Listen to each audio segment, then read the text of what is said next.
What's up, friends? Today, we're going to be talking about huge mistakes not to make when you are a new podcaster. Even if you're an old seasoned podcaster like me, let's avoid these. And if you're thinking of podcasting, this is definitely a must watch so you can avoid some of these common mistakes that people make when starting a podcast.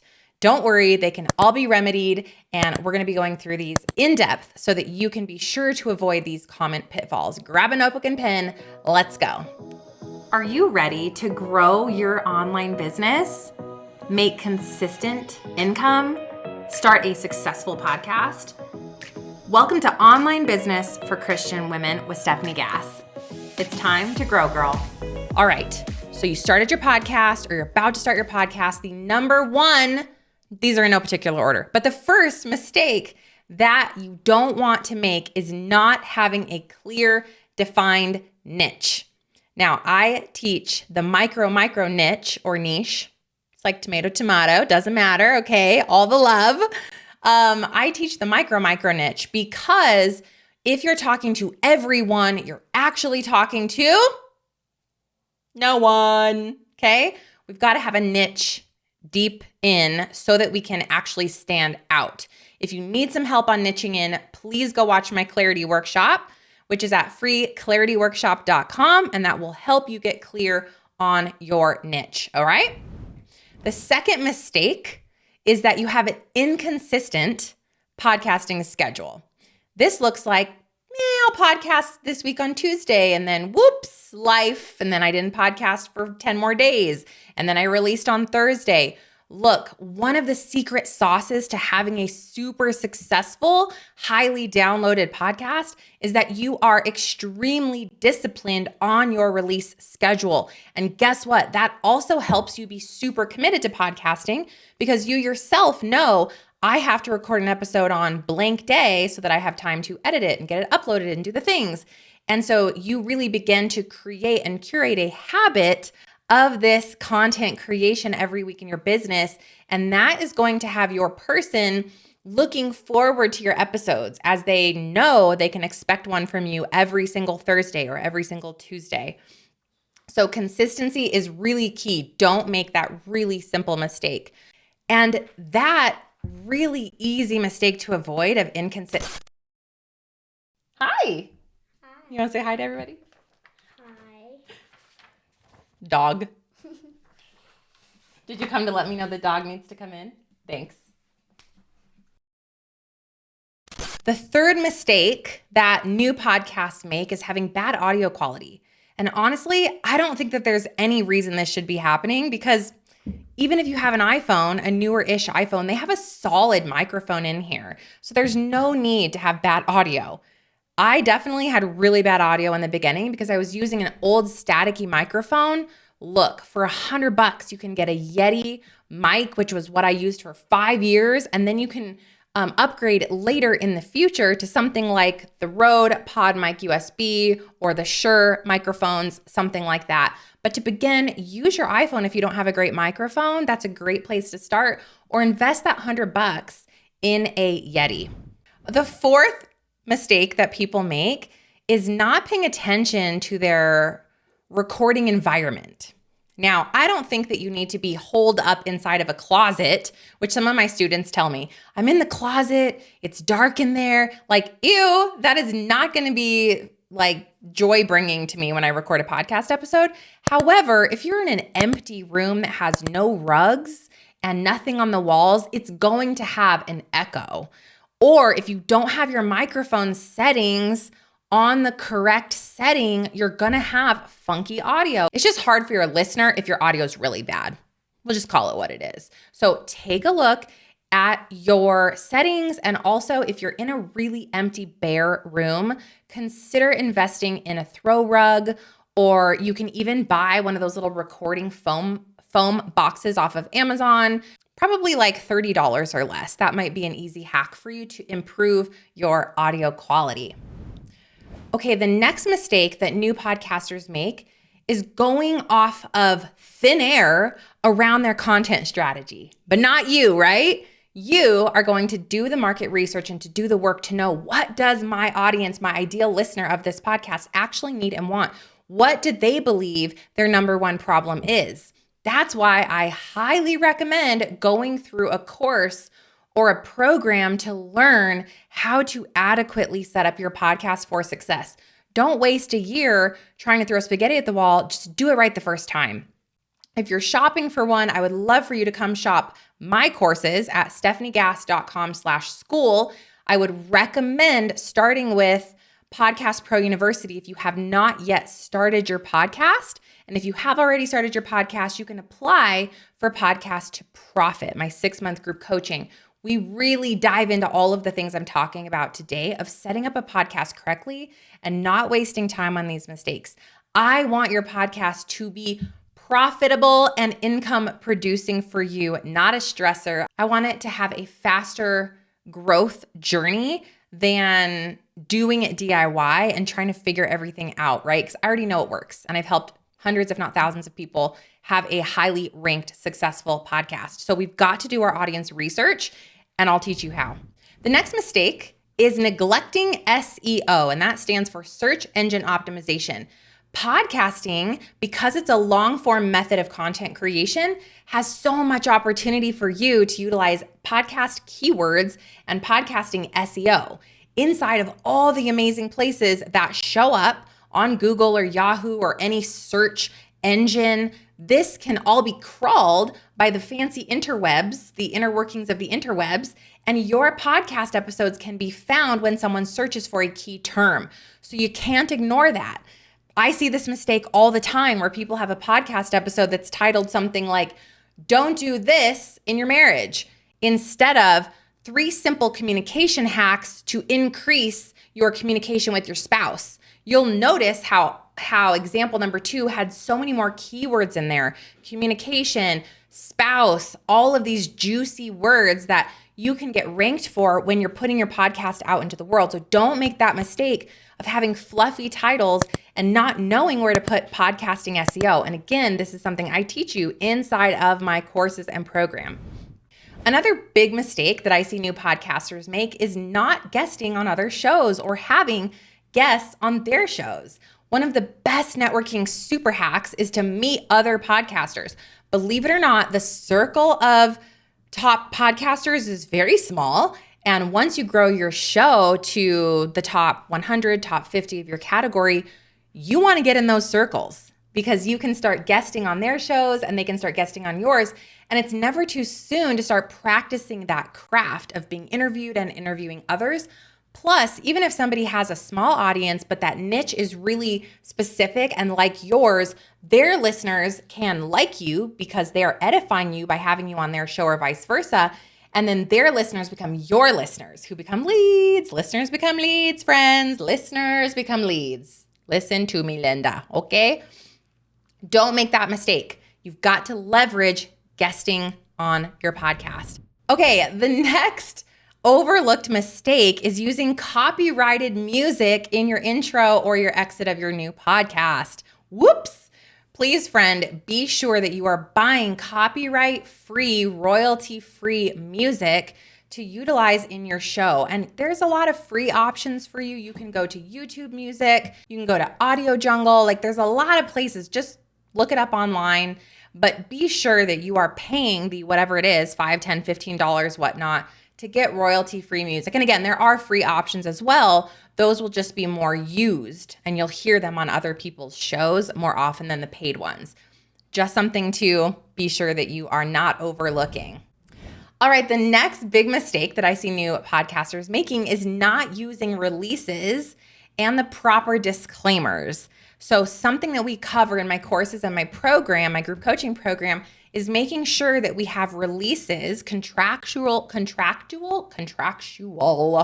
releases in place so that people are giving you the right to use their voice and potentially their video for marketing purposes and to be released on your podcast. So again, whoops, right? These harder lessons that we learn, we don't need to learn these hard lessons if we invest in a coach or a program that's going to teach you to do the things the right way and the safe way and the correct way from the very beginning.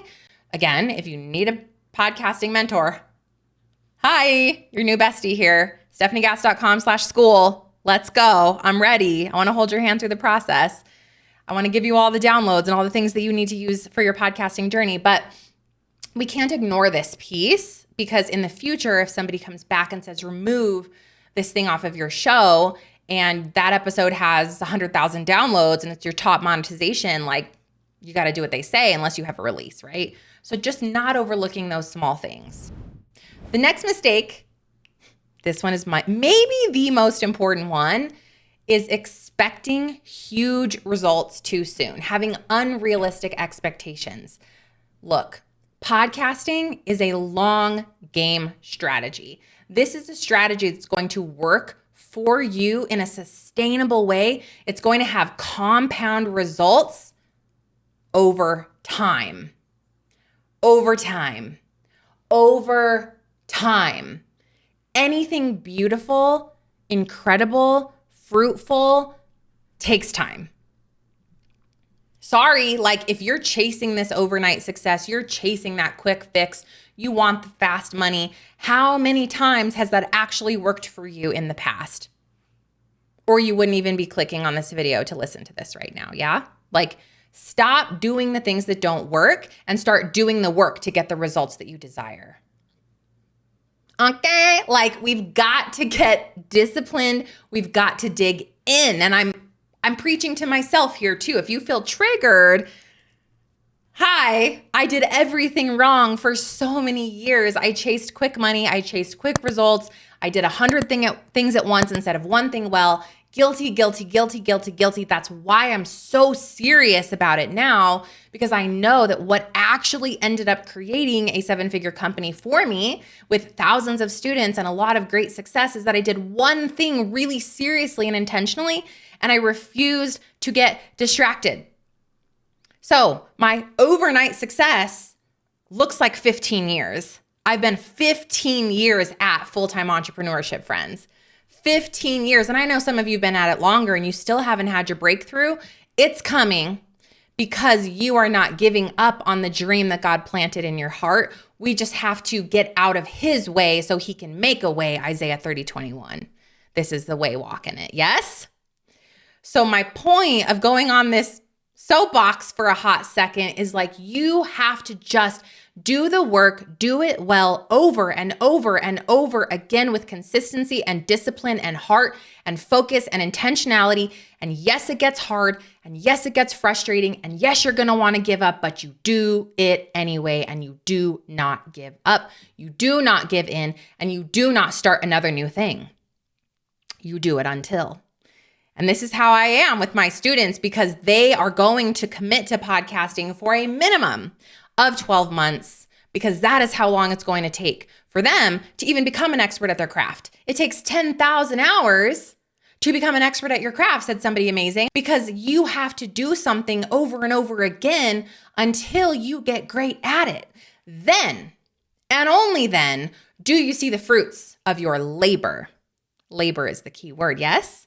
So don't expect quick results here. This strategy is going to create massive leads, massive revenue, and most importantly, massive kingdom impact. But you've got to do the work and you've got to stay disciplined. You've got to get into it. It takes time. And if you're not here to give it time and you're not here to give it the work and the effort and to push through your own lid, this is not the strategy for you, but you're probably going to continue to fall flat in your results. Can I get an amen up here on a whatever day you're watching? High five, you got this. I believe in you, okay?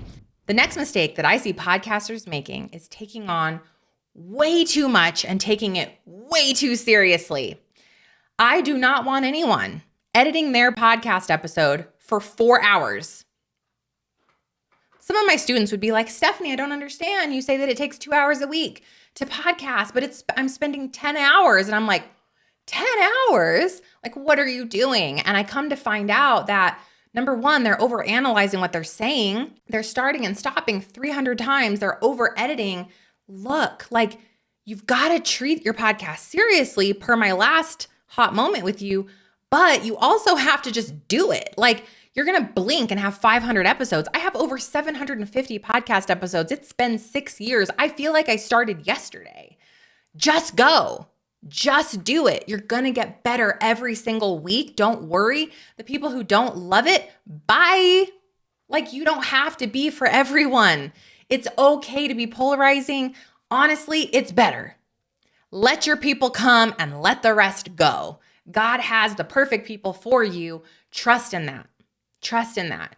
Okay. So don't do too much. Don't take it too seriously. Please don't edit for 500 hours. Look, my rule of thumb for my students, as long as it took you to record the episode, let's say it was a 20-minute episode, you get 20 minutes to edit. That's it. Do what you can, and then you're moving on. You're blessing or releasing. Okay, last couple here. Next big mistake is trying to monetize before you ever start your podcast or in the very beginning of your podcasting journey. A lot of my students will come into Podcast to Profit. They've started their podcast, and their very first question out of their mouth is, how do I make money? I want to build my offer.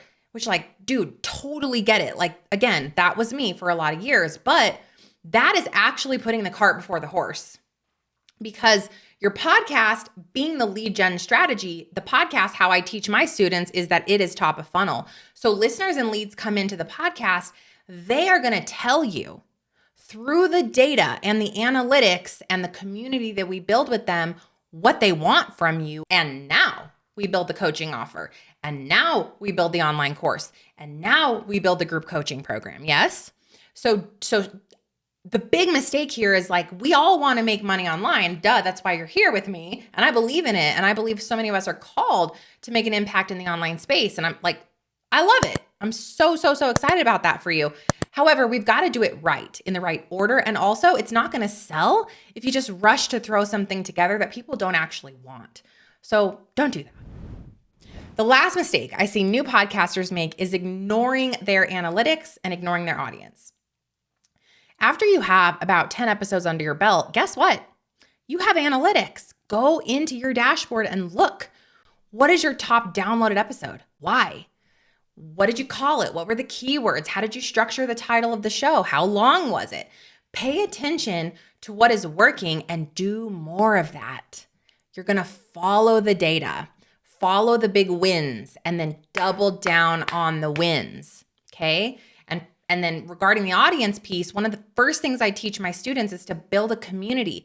I don't care if you have 10 podcast listeners. We need to connect with those people. We need to know why they're listening, what they want, what they need. Start collecting market research. Your copywriter in your business is going to be your future customers. They are the ones that are going to tell you out of their mouth what they want, how they want it, what the episode should be. All of the verbiage needs to be collected. And that comes from inside of your community, which is so easy to do and super easy to set up.